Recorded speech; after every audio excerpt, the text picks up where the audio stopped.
2021년 11월 23일 화요일 달코라 뉴스입니다. 삼성전자의 미국 내 파운드리, 즉 반도체 위탁 생산 제2공장 부지가 테일러시로 결정됐습니다. 달라스 카운티 보건국이 운영하는 페어파크 코로나19 백신 접종소가 어제 다시 문을 열었습니다.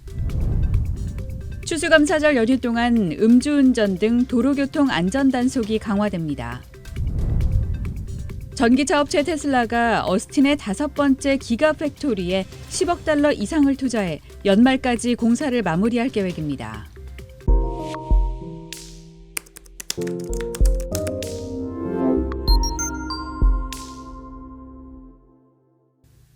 삼성전자의 미국 내 파운드리, 즉 반도체 위탁 생산 제2공장 부지가 테일러시로 결정됐습니다.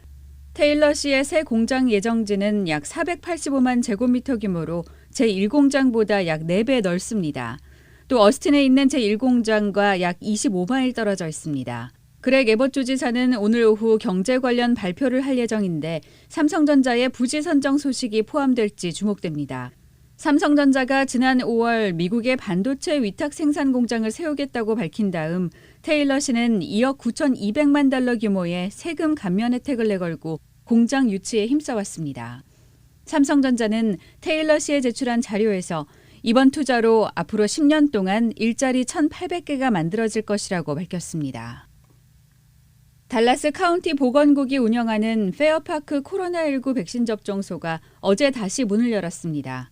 올해 초 운영되던 것보다 다소 작은 규모로 추수감사절 연휴를 앞두고 늘어난 접종 수요를 충족하기 위해 개설됐습니다. 이곳에서 코로나19 예방주사를 맞으려면 예약은 필요 없지만 방문 전에 미리 등록을 해야 합니다. 페어파크 백신 접종소는 당분간 매주 일요일 드라이브인 방식으로 운영됩니다. 한편 지난 7월 중순까지 이곳에서 예방주사를 맞은 주민은 50만 명이 넘는 것으로 집계됐습니다. 추수감사절 연휴 동안 음주운전 등 도로교통 안전단속이 강화됩니다. 어제 텍사스 고속도로 순찰대는 연휴가 시작되는 내일부터 일요일까지 도로교통 안전단속을 강화할 계획이라고 밝혔습니다. 지난해 텍사스에선 단속기간 동안 총 3만 6천여 건의 경고장과 법원 출두 명령이 발부됐습니다. 이 중 과속이 5,200여 건이고 무보험 운전이 750여 건, 안전벨트 및 어린이 카시트 위반이 510여 건, 또 음주운전으로 인한 체포는 205건이었습니다. 스티븐 매크로 DPS 국장은 운전자들에게 추수감사절 연휴에 책임 있는 행동을 해달라고 당부했습니다. 전기차 업체 테슬라가 어스틴의 5번째 기가팩토리에 10억 달러 이상을 투자해 연말까지 공사를 마무리할 계획입니다. 테슬라는 지난 19일 주 인허가 및 규제 담당 부서에 제출한 서류에서 어스틴 공장의 생산 설비 투자 계획을 설명하며 오는 12월 31일까지 조립과 도장 등 5개 시설의 공사를 끝낼 것이라고 밝혔습니다. 테슬라는 이 5개 설비가 대략 40만 제곱미터의 부지에 들어서고 총 10억 6천만 달러가 투입될 예정이라고 설명했습니다. 이와 관련해 텍사스는 테슬라에 6,500만 달러의 세금 환급을 약속하고 테슬라는 어스틴 공장에 일자리 10,000개를 약속했습니다. 오늘의 단신입니다. 대한민국 제11, 12대 대통령을 지낸 전두환 전 대통령이 향년 90세로 오늘 사망했습니다.